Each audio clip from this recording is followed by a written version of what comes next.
I want chocolate cake now. Go buy it for me. Lying in bed, feeling utterly miserable, my mother-in-law, Grace, demanded that I fetch her a cake immediately. Her constant clamor was driving me to my breaking point. Could you just be quiet for once? I'm only here for a month more. Just get your own damn cake. You fool.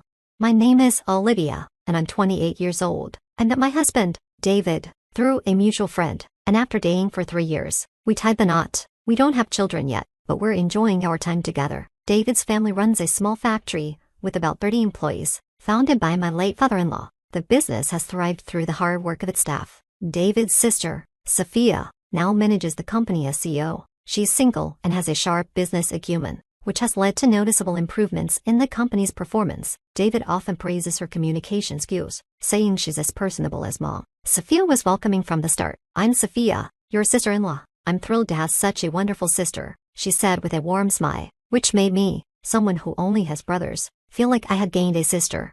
However, not everything is as rosy as it seems. The issue lies with my mother-in-law. Our company's coffee breaks at 10 a.m. and 3 p.m. drive me nuts every time I hear, "Sorry, Olivia, I'm busy. Could you get Mom's coffee?" My mood plummets. The family home is next to the factory, and after my father-in-law passed away, Grace chose to retire and stay at home. She seemed to relish these coffee breaks, saying, "I've been waiting for you." One day, I wanted to speak with Sophia, but she shot me a look of obvious disapproval. As she was about to leave with a forced smile, she said, "Sit down. I have something to say to you." Then she vented her frustrations until the break ended. "So, 3 years of marriage and still no kids," she began. What could I say? Kids aren't something you can just plan on a whim. Silence only seemed to make her more irritable. Why the long face? Why did David choose you? Given your family history, who knows how long you'll last? The sooner, the better, she said with a sigh. Her comments, especially about my parents, hit hard. When David and I got engaged and met his family, Grace reacted with shock when I mentioned my lack of parents. My mother passed away from cancer when I was 10, and my father died of a heart attack when I was 20. My memories of my mother are faint, but my father raised my brother and me on his own. I regret not having the chance to repay him for all he did. While most people react with pity, Grace's response was, "So, you might not live long either." Huh. Her insensitivity left me speechless. How rude and thoughtless, I thought. Despite her behavior, David insisted that Grace's complaints were important to her. Should I reconsider this marriage? I wondered. Just then, Sophia, who had been silent, slammed her hand on the table. Her voice was calm but firm. "What are you talking about?" The room fell silent. Grace then turned to Sophia for support. "Right, Sophia, you agree with me, don't you?" she asked. Sophia responded coldly. "What? I told Mom that David chose Olivia for himself, and she's wonderful. Why can't you support that?" Her sharp words seemed to shock Grace, who had always admired her daughter. After that, Grace's snide comments became rare, except when we were alone.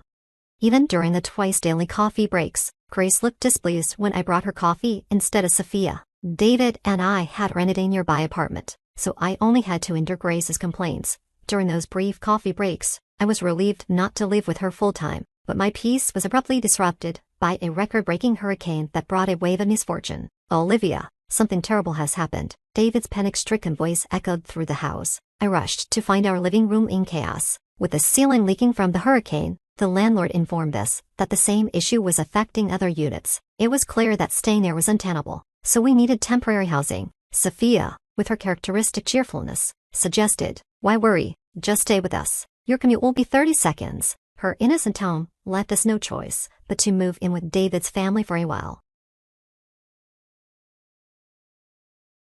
Welcome home, David. I know the move must have been tough, but Mom is thrilled that we're all together again. My mother-in-law greeted us with a bright smile. David barely acknowledged her, acting more like a sullen teenager than a grown man. When she finally noticed me, she said, "Oh, Olivia, you're here too. I didn't notice you because you're so quiet." David's irritation was evident, and I could only force a smile, knowing we'd be staying here for a while.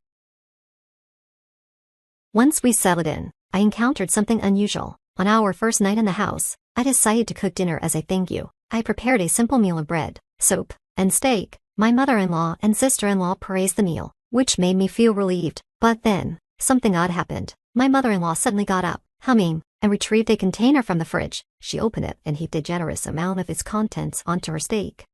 Mom, you're still eating that stuff." David looked disgusted, and Sophia rolled her eyes, saying, "I've given up trying to stop her. She won't listen." She laughed as if it were a long-standing joke.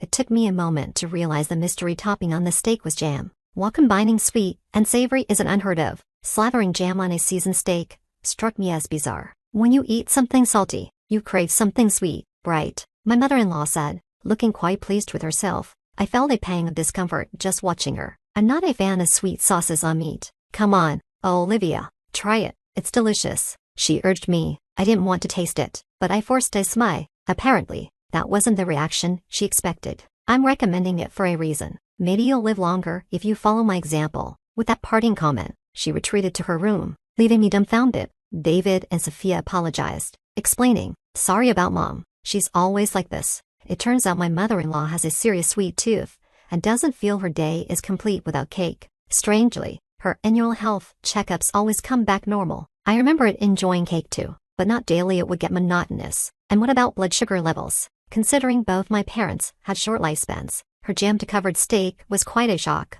Wait, does Sophia buy the cake every day? I asked, taken aback. Sophia admitted with a chuckle. Yeah, she makes me buy it because she's embarrassed to do it herself. I've become friends with all the local cake shops because of it. David, clearly frustrated, said, Sophia, this isn't funny. Mom's getting older. She needs to be more mindful of her health. I felt guilty for leaving it to Sophia to manage Mom's whims. David's frustration was palpable. Well, it looks like you two will need to pitch in more from now on, Sophia said with forced cheerfulness. I braced myself for more interactions with my mother-in-law. Although living with David's family made my commute shorter, I took on household chores before and after work. I tried to engage Grace in conversation, but she often gave me the cold shoulder or ignored me outright. Despite this, she never missed a chance to complain about her grandchildren during our coffee breaks.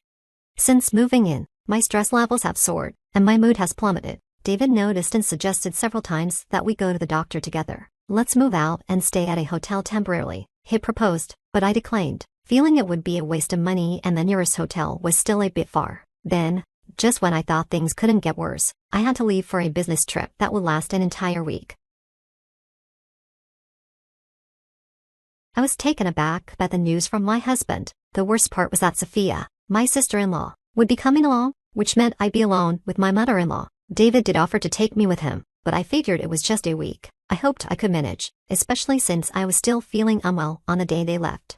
Sophia sent me a mother-in-law survival guide on my phone. If anything goes wrong, just feed her cake, and you'll be fine. I couldn't help but laugh. The guide listed local cake shops and my mother-in-law's favorite cakes from each. For someone bracing for a tough week, this information was a lifesaver. Our home renovations were scheduled to be completed in a week, and I thought I could handle it. However, that optimism crumbled on the first night when I returned from work. My mother-in-law was blocking the entrance. Do you know why I'm upset? She demanded. No, I don't. I'm not a mind reader, I replied. Losing patience, she snapped. You missed both the 10 a.m. and 3 p.m. coffee breaks today. Her words caught me off guard. With David and Sophia away, and end-of-month tasks piling up, I had completely forgotten about the coffee breaks. I thought she might understand, considering she used to work, but instead she yelled, You're starting this nonsense, you wicked woman. I felt bewildered. Why was I being yelled at like this? Did I really deserve to be called wicked? Suppressing my frustration, I told myself it was only a few more days. I bought a cake during my lunch break, but it was left in the office fridge. Sorry, I didn't bring it with me, I said. Her face instantly shifted from anger to a smile. Let's forget about today. Just don't forget tomorrow. Okay, she said cheerfully and retreated to her room. From that moment on, I decided to call her the cake demon. I never missed a coffee break after that, knowing how troublesome it would be to upset her. On the day David and Sophia were set to return, I was so stressed that I experienced nausea, headaches, and a loss of appetite. I took the day off and went to the hospital. It's quite serious. Can your family come immediately? The doctor said. I broke down in tears as I was told I had cancer and might have only a month to live, maybe even just weeks. Returning home, tear-streaked and shaky, I lay down on the bed. The door burst open. What are you doing skipping work? Sophia and David are working hard, and you're just slacking off. Her yelling only intensified my headache. I lacked the energy to respond and simply said, I'm not feeling well. Closing my eyes, mother-in-law didn't like this and continued to complain, saying things like, That's why you can't have kids. And who knows if you'll live long. I stayed silent, pretending to be asleep.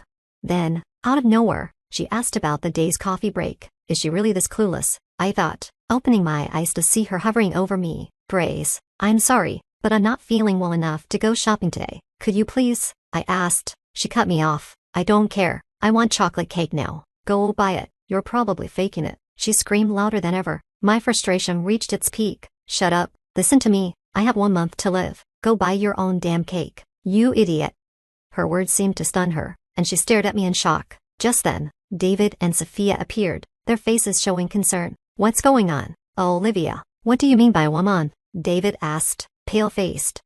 Ignoring the shocked mother-in-law, David came to my side, and I felt a wave of relief, which made me burst into tears. I can't take it anymore. The doctor says I might have cancer, and I'm feeling terrible, but you keep nagging me for cake. Enough is enough. Stop bothering me about kids too. Just leave me alone. I poured out my frustration, sobbing. David and Sophia looked at Grace with icy glares. Sending a sick person to buy cake. Are you out of your mind? Sophia, usually cheerful, had a fierce look I had never seen before. David, raising his voice, added, you've been making snide remarks about the kids. I didn't say anything because it's private, but the reason we can't have kids is me. About a year after we married, we saw a doctor due to difficulties conceiving. The test showed that I was fine, but David's numbers were low. He was deeply upset and kept apologizing to me. I didn't want to add to his distress, so I avoided discussing children. Although I wanted kids, I believed life with just David was enough. I never considered leaving him because of this issue, and kept it from my mother-in-law, to avoid further stress for David. Mother-in-law's expression went blank as she absorbed my husband's words. Just then, my phone rang. The caller ID showed it was the hospital. Hello, yes, right now. My husband just got home. Okay, understood. The urgency in the doctor's voice made my anxiety spike, and I began to cry. David, trying to comfort me, said, it's okay. Oh, Olivia, can you stand? I'm here with you. He looked on the verge of tears himself as we hurried to the hospital. As we left, I saw Sophia giving mother-in-law a stern talking to. At the hospital, we were quickly led into a room where both the doctor and the hospital director waited us, looking deeply apologetic. It turned out to be a case of mistaken identity. My medical records had been confused with those of another patient who shared my name and birth date. The doctor, clearly exhausted, explained the mix-up. The incident made local news, and the hospital pledged to overhaul its procedures. We're not specialists here, but Olivia's symptoms might be. We were referred to another hospital for a more accurate diagnosis. Returning to my in-laws' house, I found mother-in-law, visibly chastised by Sophia, shrinking in her seat. Sophia later confided that she was worried about her son losing his wife, and how heartbroken he would be. Though it seemed like love gone awry, it was clear that Sophia's concern was genuine. Even mother-in-law broke down, asking through her tears, did I really do something that bad? I was overwhelmed with joy when I revealed, I'm pregnant. Tears of happiness welled up in my eyes, and David shared in the emotion. We promptly went to the maternity hospital where we were told, it's still early, but yes, you're pregnant. We can confirm the heartbeat. Hearing this, we both cried tears of joy. Even Sophia, usually so composed, couldn't hold back her tears of relief, saying, I'm so glad, truly glad. Soon after, Sophia got engaged to her long-term boyfriend, and moved to another state with him after quitting her job, which wasn't unexpected. David, who was taking over as CEO, was swamped with client visits. The business trip he had been on was related to this transition, and he managed to return a day early. Mother-in-law was taken aback by the news. What? Getting married, quitting her job, and moving away? She exclaimed. Yes, I mentioned it earlier, remember? Sophia responded. Well, it's done now, mother-in-law conceded. As we returned home, we were delighted to find our leaky roof repaired and our room beautifully renovated. The tension with mother-in-law lingered, and David, more so than I, declared he never wanted to see her again. Despite this, she began appearing at our coffee breaks, not with cakes, but with small snacks like biscuits. It seemed she was trying to be more health conscious now that she knew about the baby. Seeing that employees who had worked with my father-in-law interact warmly with mother-in-law made me realize she wasn't inherently unkind. Our conversations increased, and our complaints diminished. When our daughter, Emma, was born, mother-in-law underwent a remarkable transformation. She started buying diapers, preparing side dishes, and leaving them with a note saying, feel free to eat, you're always working so hard. She would send a message and leave the food in a cooler without ringing the doorbell, which I appreciated deeply. I felt I could genuinely get along with this new version of mother-in-law. What truly convinced me of her sincerity was when Emma was born. Mother-in-law took my hand and said, thank you, oh Olivia, really, thank you. Her tears were heartfelt, and I knew she meant it. Sophia seems to be thriving as well and recently announced her own pregnancy. It looks like we'll soon gather at the in-laws' house for a joyous family meal.